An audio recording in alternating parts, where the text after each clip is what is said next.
G'day and welcome to Not the Farmer's Wife podcast. I'm CJ Steedman and I'm not the farmer's wife, I'm the farmer. I'm also a mum to MJ and OJ and a full-time off-farm worker. And like most farmers, I'm able to farm with the help of my family and my partner, who I call the handy helper. On Mojo Homestead, we grow chickens, goats, cows and bees, and we do it using regenerative agriculture and holistic management practices.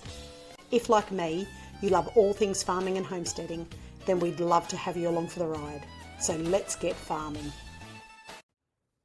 G'day everyone and welcome to another episode of Not the Farmer's Wife. I think it's 103, pretty sure 103. And we are talking all things chicken coops this week. Now, this whole month, the month of February, we've been talking about chickens, and I am more than halfway through my new book. So keep an eye out for that, because as soon as I'm finished, it will go uploaded straight onto Amazon and be available for purchase. And it's going to be all about the guide to keeping chickens for eggs. So my first book is already out. If you haven't already checked it out, go and have a look. If you are a Kindle Unlimited person, you can download it for free at the moment. So I would strongly encourage you to go and do that.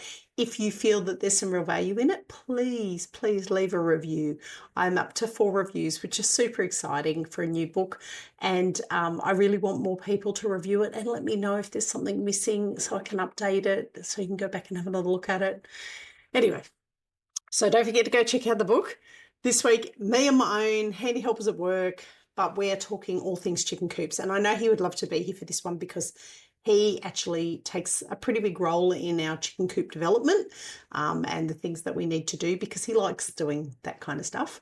But if you haven't been to the shops anytime recently, you will notice that once again, eggs are in a little bit rare supply at the moment. Somebody posted this morning on the Canberra page about Costco being out of eggs again, and they've limited it to 1 tray per person.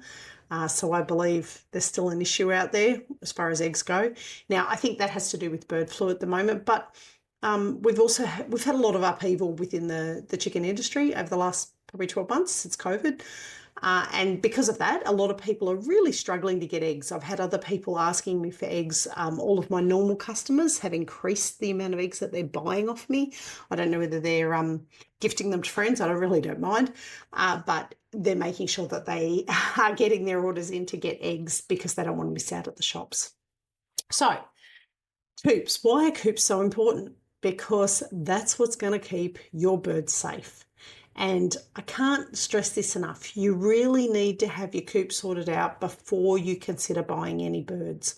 So as nice as it is to go and rush out and buy birds, or be at the Tractor Supply or the produce store and say, oh my God, there's chickens for sale, I'm going to buy them. Please don't do that unless you've got a coop ready to go at home.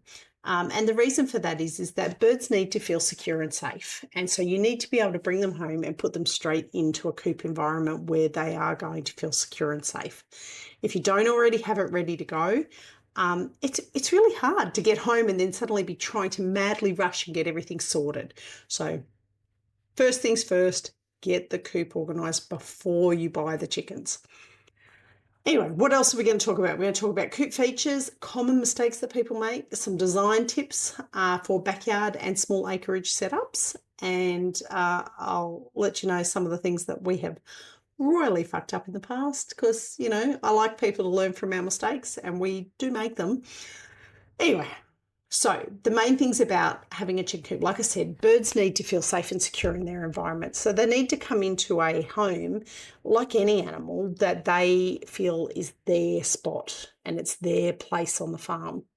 And if they don't have that security, it can be very stressful for animals to not have that correct bedding area, correct eating area, water area, in the case of chickens, a correct laying area. If they don't have those things set up and good to go, it can be a bit stressful for them. So you really don't want to put them under any undue stress. So we want happy, healthy chickens, because happy, healthy chickens lay happy, healthy eggs. And that's exactly what we're trying to achieve with this. One of the things, or a couple of things I'll go through that people do make mistakes about, are too small. Too small a coop and it results in overcrowding. Now, there are some really cool little coops that you can buy that are like pre-made. I think one's called an omelette. I'll try and put a picture up for those that are watching on YouTube. It's like a tiny little cage that you can move around your yard. And I love the concept because it's very much like the Joel Salatin style of tractors that we use for our meat birds. They're really tiny.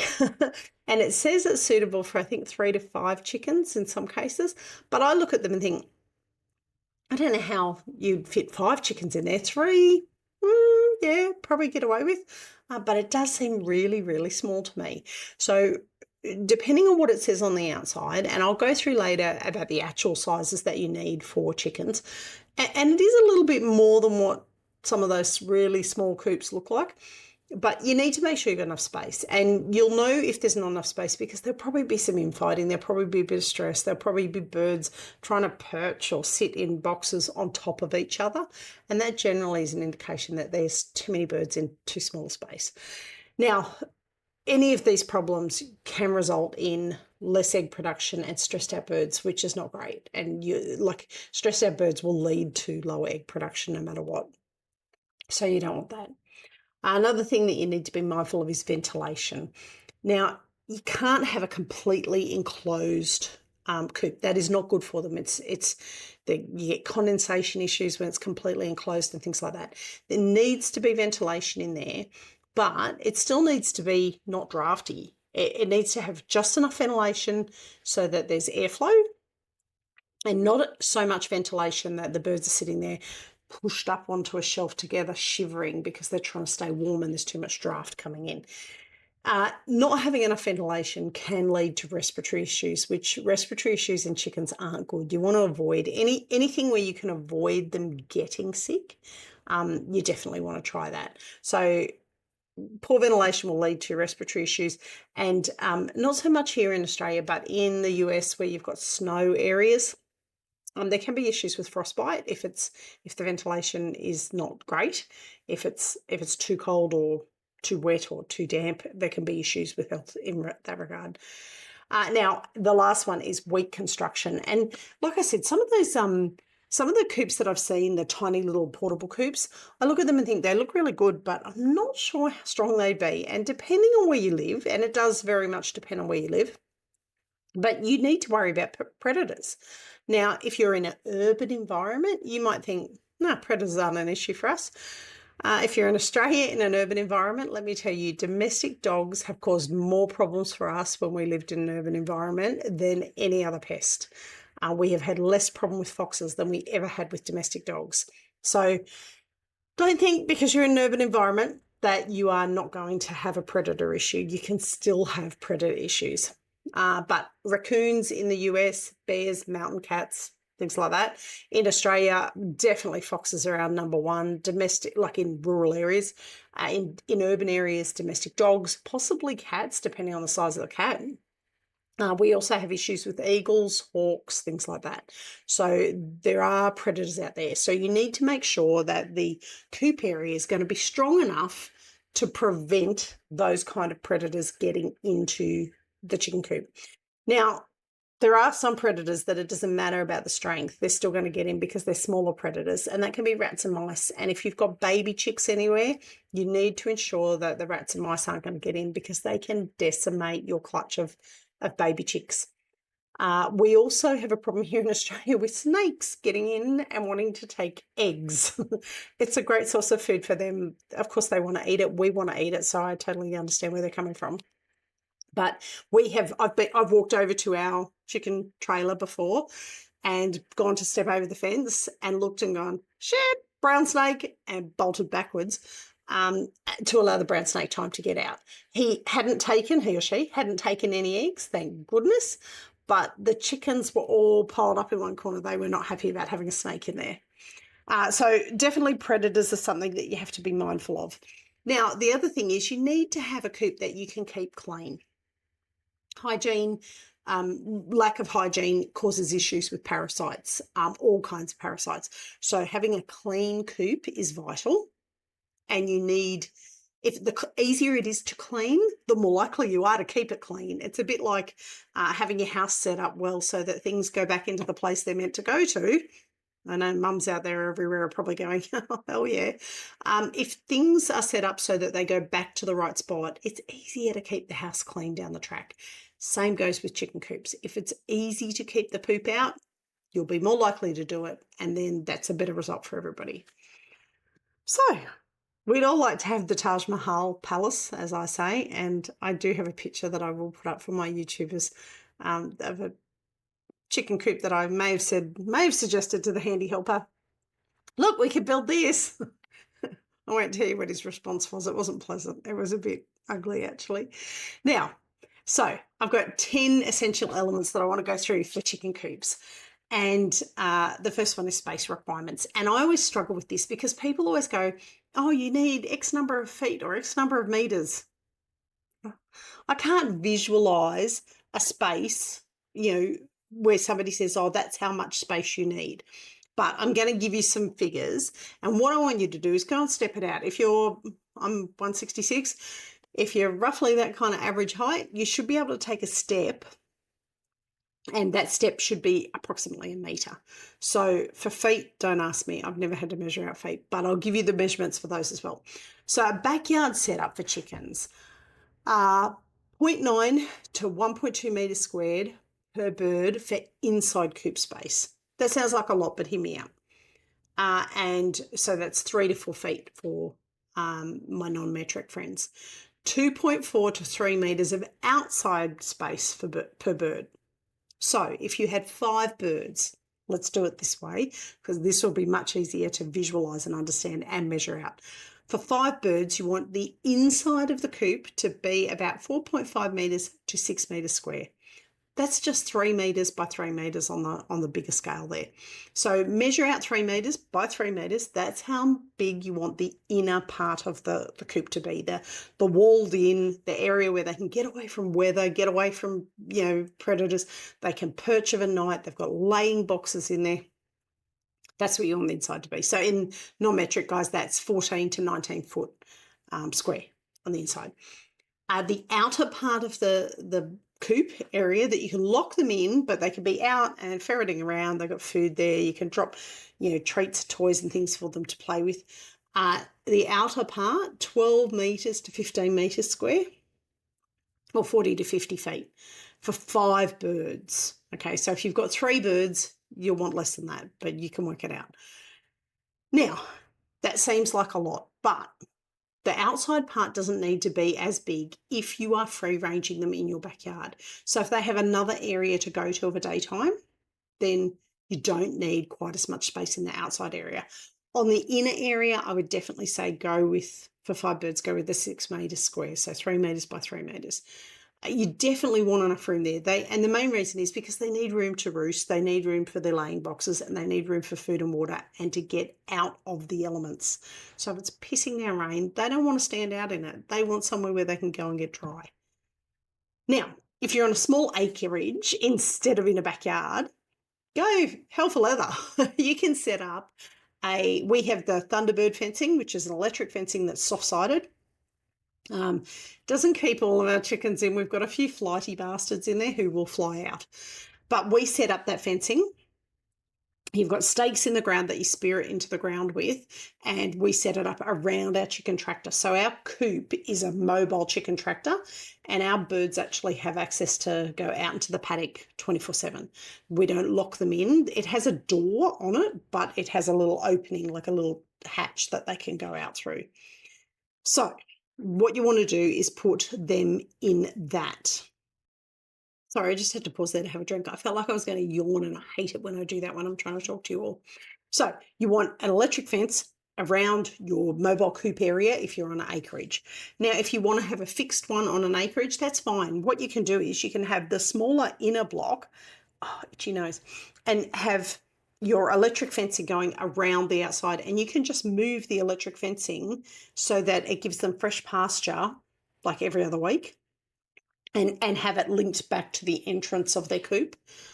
Now, those sizes are a little bit different if we're talking about bantams versus large breeds.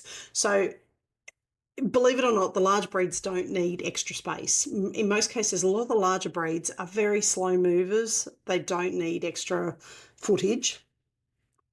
Bantams need less space.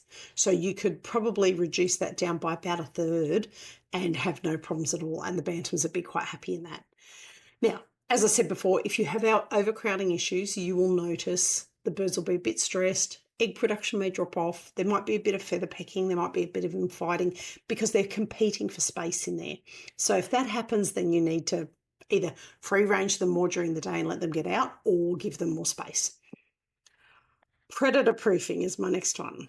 And I feel terrible. I feel like I'm going to keep yawning, so I'm sorry, folks. Predator proofing to keep your chickens safe. Now, depending on where you live, depends on what kind of predators you're looking at. But for us here in Australia, foxes, domestic dogs, eagles and hawks are probably the big one. In the US, I would say raccoons would probably come into that as well. I don't know about bears. It depends how far up north you are. I guess there would be some bear issues, but also mountain cats. I think I don't think we call them mountain lions, bobcats maybe, would be an issue, I would imagine.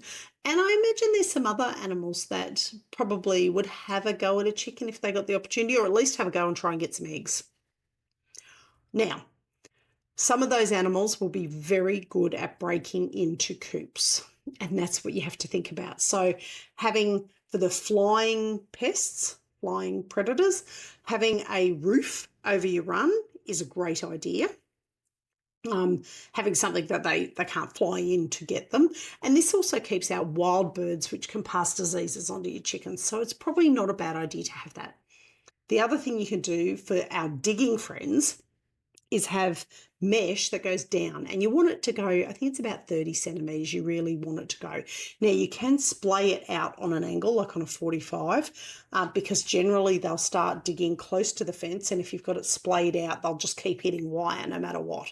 So if you've got a fixed yard, dig a trench around the edge of it, about 30 centimetres deep, and have the wire go down into that. And that just stops those digging predators getting underneath. Now, there is some things that won't stop any predators. So snakes, unless you've got like shade cloth around the whole of the chicken coop, snakes will climb up things and go through whatever hole they can find. So that, and you don't want to wrap them in shade cloth. I think that's probably pushing it just a little bit. I think it would stop the airflow, not having shade cloth all the way around. So I don't think that's a good idea. But a finer mesh is also really good. It will stop wild birds coming in as well.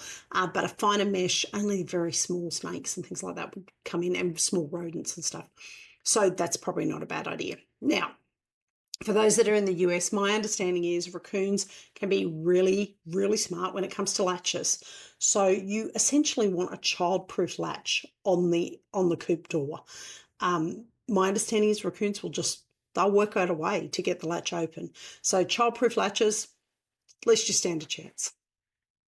Now, ventilation. We did talk about ventilation. If you have it too closed in, then moisture can't escape. It becomes like a sweat box, and condensation in the cold weather, the heat from the chickens on the inside, the cold on the outside, you'll end up with condensation. So then you end up with moisture. And there's that word that everybody hates, but we hate it because moisture tends to make birds sick. It can cause respiratory issues for them, and you don't want that.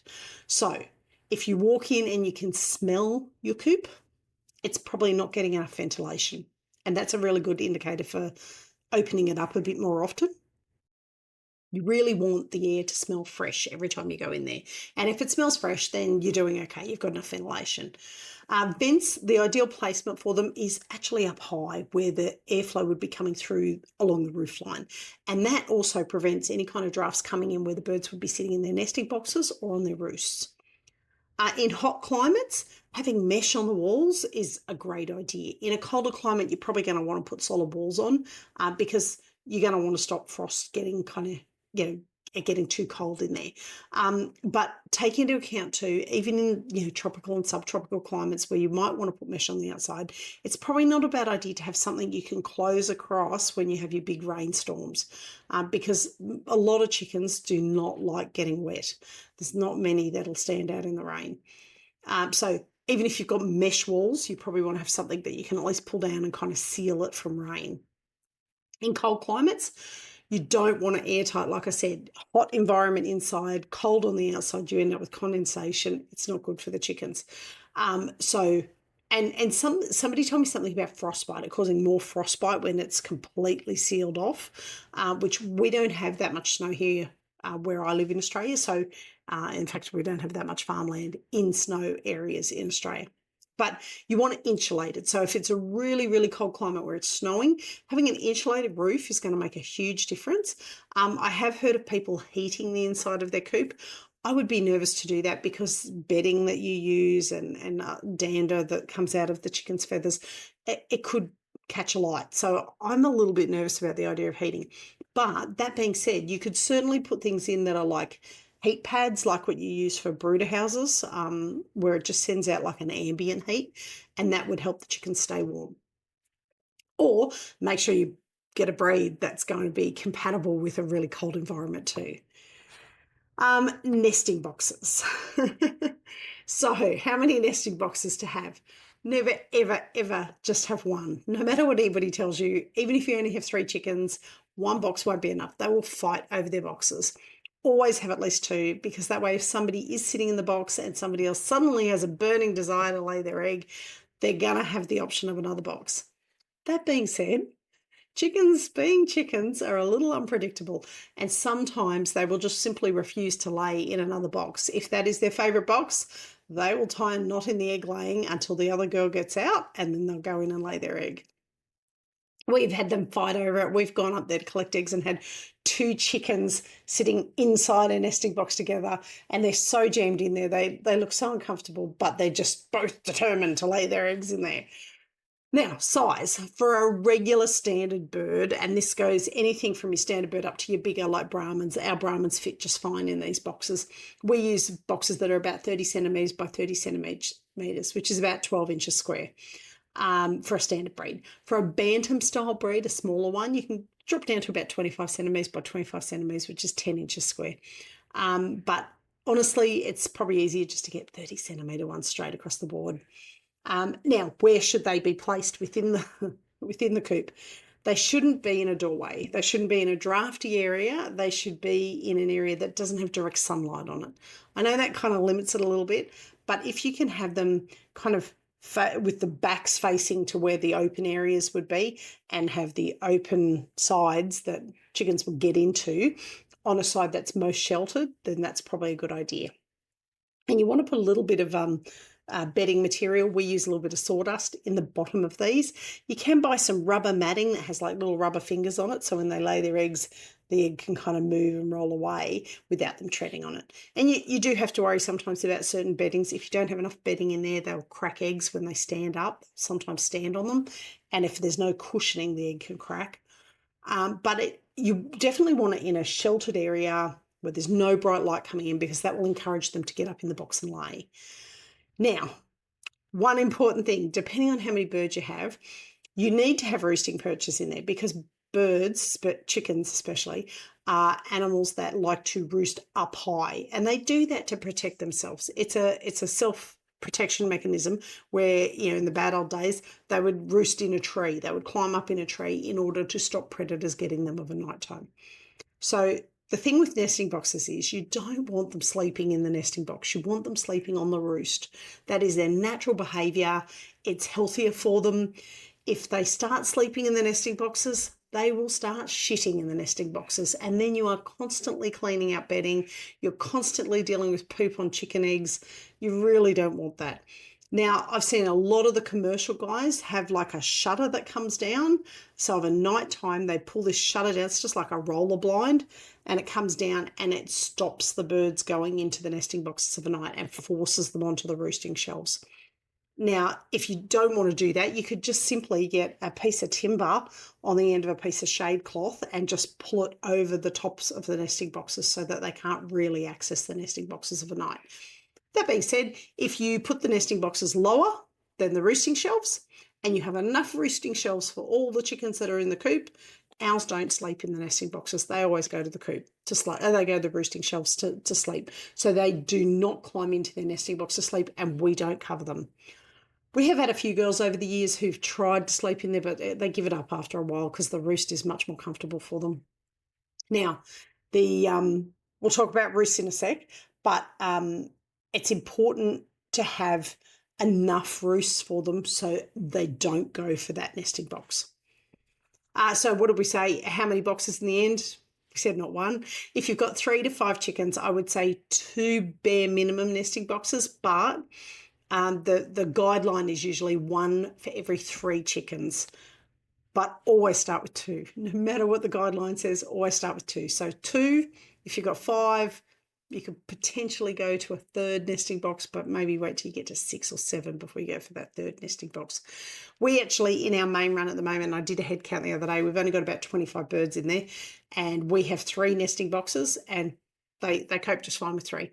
So you don't have to go overboard, but you do have to have at least 2. Don't try the 1. It won't work.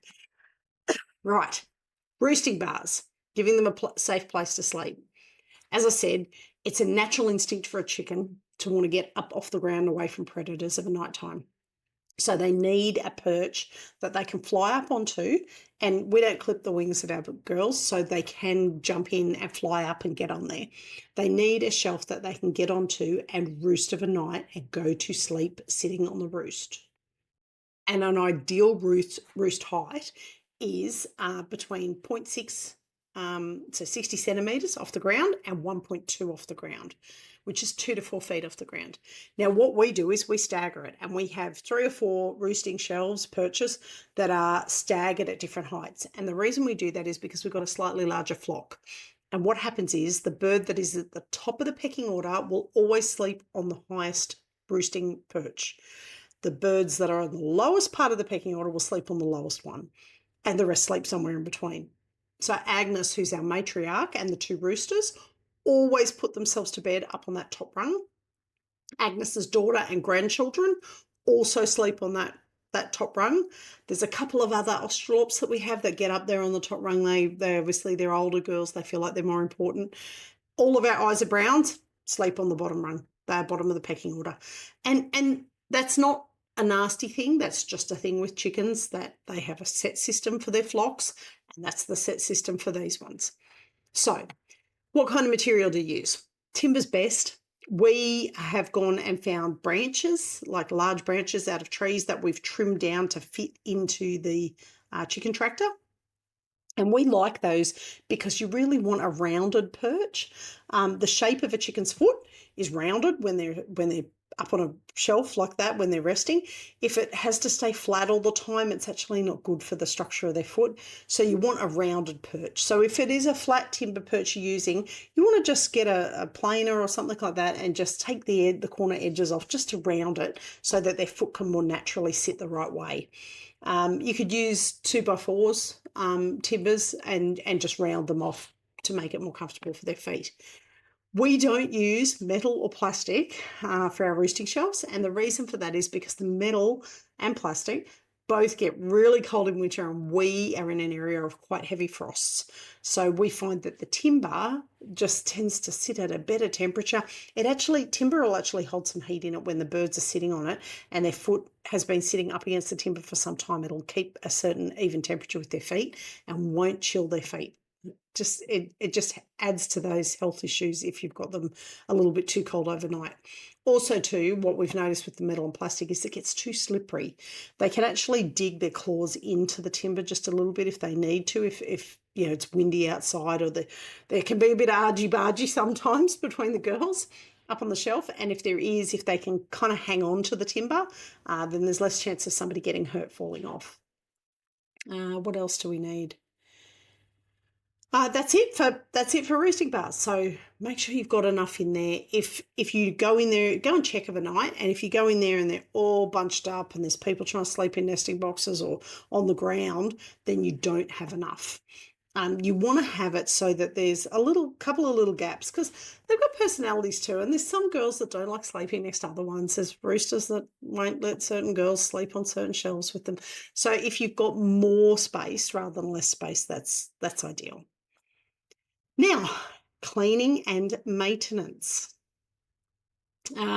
We have a walking coop design, and I think it is important that you are able to get all the way in. I know there's some very small coops where you wouldn't be able to walk into, but if you're having one like that, make sure you can lift the lid all the way up so that you can really clean everything out. And I say that because when you have heavy parasite loads like lice, being able to clean it out and wash it with disinfectant makes a difference. We go in there, we have a hose that pumps down water up to the chickens, and we will go in there, and I have a spray that I use, and I spray all the walls after we've scraped all the poop out, because the outer wall of ours is metal. I scrape all the poop out onto the ground before we move it, and then I will spray a spray all over the walls that is disinfectant, and then just simply hose it all out. And it hoses out because our coop sits up off the ground. We hose it out and it drains out and dries. But you don't have to do it very often, but it's handy to be able to do it. It's one of those things where it's a nice to have. You can set up things where you have like like hanging bags that are like drop bags, they call them, and they sit under the roosts, under the perches, so that it collects poop. So you're not scraping poop up off the floor all the time. We've not used them because we have too many birds. I think if you're in a smaller coop, it would be ideal. But you can also do things like different types of litter on the ground, like sand or gravel, where it's easier to pick up chicken poop. And I've seen a really good tip where people have used a kitty litter scoop and put it onto a broom handle, and they use that, so they're not bending down, use that to pick up and shake any of the litter out. So you'd want quite fine, not gravel, but fine crushed metal. And they shake it out so that the poop stays, because it clumps together a little bit with it. It is similar fashion to kitty litter. It'll clump together and you can then just scoop the poop out. Now, that would only work, I think, if you only had a few birds. We allow ours just to drop onto the ground, and because we move it once a week, we go there the night before we're due to move it. We go in and we scrape all of the poop out. We've got like a trap door at the front of the tractor, and we scrape all the poop straight out the trap door at the front. Yes, it's on the ground. Yes, the chickens are still in there, but they're only in there for one more night. So then once we've scraped it all out, if we have to wash it, we'll give it a wash, but we don't wash it all the time. Once it's all scraped out, we shut the trap door. Girls go into bed that night. When they go into bed that night, we lock them in. So we lock them in the night before they're due to move. The next morning, we have already got our fences set up. We move them early the next morning, first thing, and then we open the door and allow them to come back out, and they're on fresh pasture away from the poop that we've just scraped out. So you really don't want them living in their own shit. That's the ideal situation. It's like any livestock where you'll say doing strip grazing or something like that. It's okay for them to be on their poo, for a day or two, in the same spot, but then you want to be rotating them off that fresh manure and allow the manure to sit and move them onto fresh pasture where they're not standing in their own shit straight away. So that's how we do it. Now, the nesting boxes. If you've got a nesting box that you can lift the lid on, that is awesome, because then you can give it a really good clean out. The ones we've got at the moment currently, you can't do that, and it frustrates the shit out of me. But what I do is I scrape all of the sawdust out when we do a big clean out. We only clean out probably every second week. We clean out the nesting boxes. We scrape all of the sawdust out. That goes out with the poop when we scrape it out on the floor. I then use a little bit of my disinfectant spray and spray the inside of the box. And that's just to make sure that we don't have a build-up of junk in there. If girls have pooped in there, or if something's got splattered on there like a broken egg or anything like that, I don't want the build-up. I want it to be relatively clean. It's never going to be spotless, but relatively clean each time.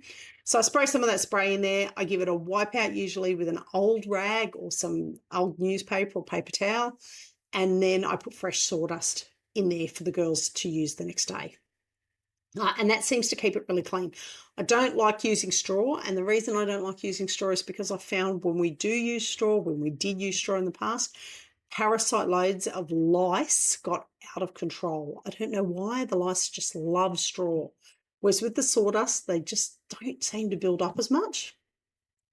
Now, You can do what's called a deep litter method. We don't use it for the chickens, but we do use it for our goats, and we use it for our chickens in the brooder, so our day olds when we're growing day olds out. And using a deep litter method just means instead of cleaning it every day, so instead of using that like kitty litter scoop that I talked about where you pick up the clumps of poop and throw them out and leave the rest of the bedding in there, instead of doing that, you simply go in and put a fresh layer of litter, so sawdust, for example, over the top of what's already in there. And what that does is it helps to soak up any moisture out of the litter. It covers the poop and pee that's laying on the litter. And you just keep building up a layer of it. And in doing that, it stops the smell as well. It just makes it so they've got clean bedding to sit on, but you have to clean it out eventually. So with deep litter methods, it's very, very effective if you live in an area where there's snow, because it means you're not constantly refreshing their bedding and they're not laying on cold ground or standing on cold ground where you're replacing bedding. You're just going in simply topping up. It keeps the warmth in, it keeps them dry still, it keeps them off their fresh manure, but it still gives them that lovely clean bedding. You can do the regular clean out with the scoop, especially if you've only got a couple of birds. It's probably easier to stay on top of it and scoop the poop out as you go. And I've also seen somebody do it where they had crushed metal on the floor of the inside of the coop. So it was a walking coop, crushed metal on the inside. They did have the scoop, the Hessian bags hanging underneath the perches to catch as much poop as possible. And look, they are a good idea. We've never used them because we have too many birds, and half the coop would be taken up with the Hessian. And then on the outer part of the coop, so the coop that is more open and less enclosed, I've seen them put sand, like fine sand down, and use that kitty litter scoop idea to pick up any poo that lands out there. Eventually, you have to clean the whole lot out and relay it, but the idea, I think, is that it goes a good year before you need to do that. And you may need to top it up occasionally. If you're picking up lots of poop and there's lots of bedding going out with the poop, then you might have to fix it a bit more often. Now, weather protection. Chickens don't like rain. I don't think that's any surprise to anybody. There are some chickens, like all animals, there are some ones that are just a little odd and they'll go and stand out in the rain and they don't care. But for the most part, most chickens don't like being wet. So you really need to have a weatherproof area within the coop, and it needs to be stormproof. So it's no good having a piece of corrugate or something that's not nailed down at one end, and every time you get a really high wind with rain coming through, the corrugate flicks and moisture and draft and everything are going into the yard. You need it to be secure where it's sitting. So we want a secure roof, a secure wind area. So even if you don't have it completely enclosed, you'd really want it enclosed on three sides and having the enclosed part facing where most of your storms and bad weather would come from. And the ground needs to be dry enough so that chickens can get in there without walking through puddles and mud. If you're finding you're having puddled areas or low-lying areas that the water is sitting, you probably need to put more crushed metal, sand, rocks down there so that the chickens aren't walking through water all the time. Now, for hot climates, you need airflow. You need sunshade, and in some cases, you may need an area where you can set up like a mister or have an ice block that you can sit out of direct sunlight that the chickens can come in and peck at. I've seen a really cool thing on Pinterest where somebody had frozen fresh corn into a frozen block of water. So they just sprinkled the corn through the water, given it a good stir and let it freeze. And then they just simply took the block out and dropped it into a tray in the chicken yard. So the chickens were coming pecking at the ice, which would have been lovely and cold for them. And the prize that they get at the end of pecking all that is a couple of pieces of corn, which would have been frozen and probably would have been really nice for them. So if you're in a super, super hot climate, you may want to consider something like that. But the main thing is shade and airflow. They need to be able to get out of the direct sunlight into a shady area where they can still get access to water and have a breeze coming through to help them cool down. If you see them walking around with their wings out and panting, they're too hot and they need more shade. In cold climates, you want insulated roof if you're in a snow environment. I can't say that enough. We don't have an insulated roof here, but we don't get snow.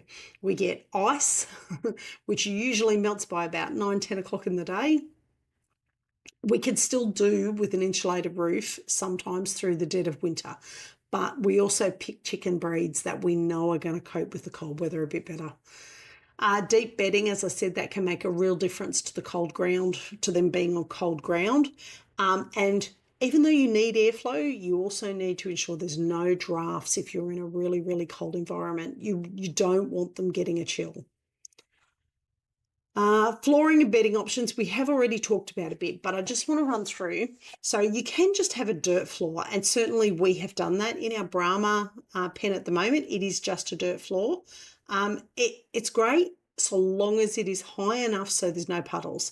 If it's going to get wet all the time, it will get muddy. Muddy is not good, particularly for animals like Brahmas or bantam birds where they have feathers on their feet, because then their feathers on their feet get muddy and then they're more prone to having kind of mold and moisture and pest issues on their feet. You don't want that.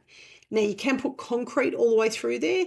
It will be very predator proof. You're not going to have anything digging underneath and getting into the yard that way, but I can imagine the cost would be prohibitive for most people.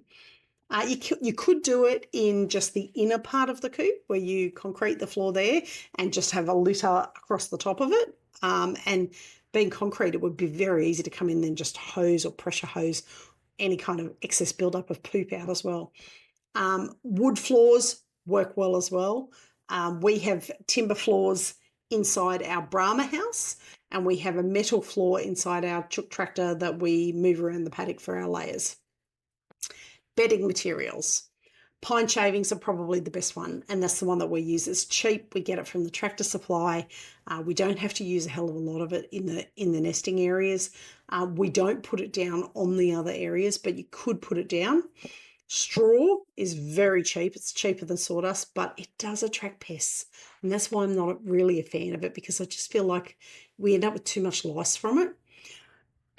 Sand, low dust, so you don't have to worry about coughing all the time. And it is easy to clean, especially if you use that pooper scooper method that I talked about with the kitty litter scoop. I have also heard of somebody doing coffee grounds. So getting coffee grounds from their local cafe and putting that down on the ground once dry, putting that down on the ground, or maybe they put it down on the ground and it dried. And they use the kitty litter scoop to scoop up poop out of that. So that can work as well. I've also heard of the crushed metal being used because it was nice and easy to scoop poop out of. It kept it drained, so it was nice and dry in there, and it was easy to keep it clean. So trial those things, see which one works best for you is my advice on that one. Like I say, we use the sawdust in the nesting boxes, but we don't put anything else down on the ground other than that. Feeding and watering setups. At the moment, we don't have a great watering setup, and that's the next big thing on my list, is having an automatic nipple-fed waterer. And the reason for that is because they can't stand in their water, shit in their water, put food in their water, mess and foul their water up, which is what you don't want. You want the water to stay clean all the time. And it drives me batty at the moment that our girls can drop food into their water containers. Having raised ones up off the ground is also effective too, because it means that they can't put their feet into it. Our feed system we've got at the moment is raised. It's tiny little funnels. It's PVC pipe with holes in them, and that makes it fantastic. They can't put things in there. They can't put their feet in there. It keeps the food nice and clean. Watering is our next one. And having those automatic water feeders with the nipples on them, because they're cleaner, it's going to mean that you have a whole lot less work to do. It's going to be much, much easier to maintain and keep clean. Now, if you live in an area where it snows and it gets frozen, I have seen the heaters that they use, the little electronic heaters that they use in the water things, but whatever you would normally use for livestock water to keep livestock water from freezing is what you would use in this case. And you would just have to play that by ear depending on how cold it gets where you are. One of the things that I have been trying to do is setting up a sustainable system off the chicken tractor. So what I want to do is spread the roof line out further off the chicken tractor, have gutters that collect the rainwater when it rains here, because we get a reasonable rainfall here. So have gutters that collect the rainwater and feed it into a tub that sits on the front of the chicken tractor, which then drops down and goes into automatic feeders. Now, that would mean that sometimes we would have to fill up the tub on the front of the tractor, but with certainly over winter, we have enough rainfall on a regular basis that should be able to sustain itself without us even having to fill up their water. It would be awesome. If I get it sorted and get the handy helper to build it, I will definitely post some pictures for you. Now, last one that I wanted to talk about was outdoor run and free range space. So it depends on your situation. If you're in a situation where your chicks are like ours and they can go out all day, every day, and let themselves out in the morning and put themselves to bed of a night, fantastic. Your eggs that you get off them will be so healthy because they have such a varied diet when they live like that. However, it may be that you have to go to work during the day and you cannot have them just free ranging in your backyard. You might be worried about them getting into a veggie garden area. You might be worried about predators. You might be worried about them flying over into the next door neighbour's yard. If that's the case, you need to have an area that they can still be chickens in. They can still be enclosed and safe, but still free range in. And the best thing you can do to assist with that is, if you have to keep them locked in, set things up for them to play with. So setting up, I've seen, it was like a little kid's clothesline, plastic clothesline, and these people had hung like ears of corn and cabbages, hung them off these little mini plastic clothesline, and the chickens were walking around pecking at the corn, and every time they'd peck, the clothesline would move and the food would move with it. And in doing that, the chickens are getting exercise, they're foraging, they're doing their normal thing of trying to hunt for food, but it's keeping the food system going around and around for them to keep them occupied. It was a great idea. The frozen thing with frozen food buried into it, that was another one that I thought was an awesome idea. Having a portable chicken tractor like what we have, if you can do that, even if it's just one that they go into of a daytime, so it has a little bit of shelter, it has a nesting box in it, but the ground is mesh, the bottom of the run is mesh, and you can move it onto fresh grass each day, that would be ideal. And they don't have to live in there full time. They could just go in there of a morning, get moved to a fresh spot, and then the next day move them to another fresh spot. That would be ideal. Dust baths are another good thing that you can put up for them to help them stay clean, because they will do their own dust bathing to get rid of mites and things like that, but it also keeps them active and keeps them doing stuff. And you can do that with a little bit of dimaceous earth, some ash, some sand, and what we've done in the past is just use an old tyre and put all of those items, made like a grit up inside of the tyre for them to then get in and have their little dust bath in. You can also grow plants, and that could be microgreens where they're grown in trays that you just slide the tray in to keep them busy during the day, or you could grow plants on the outside of their coop and feed the plants in as they're growing. So sunflowers, you could feed it in as it's growing, and then when the sunflower flowers, the chickens will have access to the sunflower head and be able to get sunflower seeds out themselves, which they love. We've also grown mint in the past around our chicken coops. I read somewhere, I think, that they protect against some parasites, but also too, they just like the mint. Lavender we've done as well. We've got chickens very close to some of our beehives and never had a problem with bees and chickens. So I don't know whether chickens are immune to bee stings or the bees just don't bother stinging them, but some lavender around the chicken coop would also help with keeping smell a bit nicer. So that's a good idea as well. Now, I think that's pretty much it. The only other things I wanted to talk about was having mobile coops, if you've got an attached run to it, is a great idea. If it's a compact, like size-wise coop. But if you can have them out in that during the day and put them into a fixed coop of a night, I really think that's probably the best option. If you're on a small acreage setup, so not in a backyard environment, then a walk-in coop that can be moved to different patches of grass is perfect. I mean, it gets that whole rotational grazing thing happening. So that would be ideal too. If you have a fixed coop, you can always, like I said, move the fencing around the outside of the coop to give them a different fresh patch of grass each time. And that just allows that rotational grazing system to happen. The mistakes to avoid is too small a building. And let me tell you, chicken math is a real thing. You will start with 3 chickens, and the next thing you know, you'll have 5, and then 7, and then 10, and then you'd be like me where you do a head count and you're up over 20 and you can't remember the last time you didn't go somewhere and buy chickens. So chicken math is real. Whatever you think you're going to want, aim for a slightly bigger coop than what you think you're going to need, because you'll probably end up getting more chickens. Ventilation is a must. You must have ventilation. It doesn't matter if it's cold, whether it's hot, whether it's rainy, you still need ventilation. And security. The main thing is to keep security. No matter whether you're in an urban environment or an acreage environment, you need to make sure that raccoons, foxes, hawks, eagles cannot get in and get your birds. If you are in a rural environment or an acreage environment, having a couple of roosters doesn't hurt either. It sounds terrible, but I joke and call my roosters the cannon fodder. If a pest is going to come in, a predator is going to come in and try and get the hens, the roosters will go and fight the predator to protect the hens. It's biology 101. That's just what roosters do.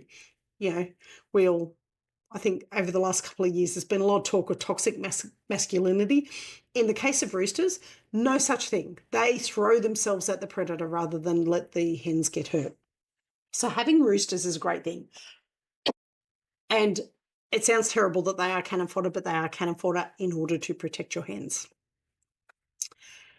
What else have I got here on my list? I have to look at my list because otherwise I would have no idea.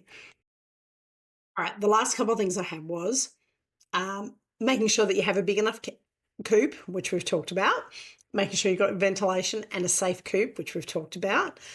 Start small but plan for expansion, because chicken math is real. And don't forget, if you're looking for ideas as far as coops go, jump onto Pinterest. Over the last couple of years, I never was a Pinterest fan, and now I'm massively a Pinterest fan. They have some really good designs for chicken coops, chicken yards, nesting boxes, things like that. Go and have a look there. Obviously, in the next couple of weeks, my book, The Step-by-Step Guide to Raising Chickens for Eggs, which is called Eggs Without Cartons, will be out and on the shelves. So if you're looking for some kind of reading resource, that's the one to go to. And if you are in the process of getting a chicken coop sorted, please link me in on social media when you post it. And I will be your biggest cheerleader and give you a big pat on the back for getting yourself to the point where you've got a lovely chicken coop for your girls. At the end of the day, having a really well-designed coop and a safe coop is going to make happy chickens, and happy chickens make awesome eggs. And at the end of the day, that's all any of us really, really want, I think. So that's it for me this week. Went a little bit over. The handy helper would probably laugh and say, oh, you would have been shorter if I'd been on there. Don't forget to go and check out the book on Kindle Unlimited or on Amazon, depending where you are in the world. It's called From Brooder to Plate. It's raising meat chickens. And in a couple of weeks' time, and I will let you know, I'll keep you all in the loop, Eggs Without Cartons will be out in a couple of weeks' time. So then you can go and get that book too and have a look at that one. But otherwise, thank you so much for listening. I really do appreciate it. I do not take for granted the fact that I have people who listen in every week. I really love it. And next week, we are still talking chickens, and I cannot for the life of me remember what we're talking about. It'll either be something to do with health or something like that. Yeah, probably to do with health or eggs. I don't know. But I will see you all again next week. Thank you so much for listening. Bye for now. Thank you so much for listening. From all of us at Mojo Homestead, we really hope you've enjoyed this episode. If you did, I ask just one small favour. Please subscribe and leave a review. Reviews help small podcasts like mine be more visible, so more people will know about us and be able to listen in. And don't forget to head over www.mojohomestead.net/launch and check out our freebies. We love helping families start their homesteading journey. Remember, Life's too short for store-bought eggs.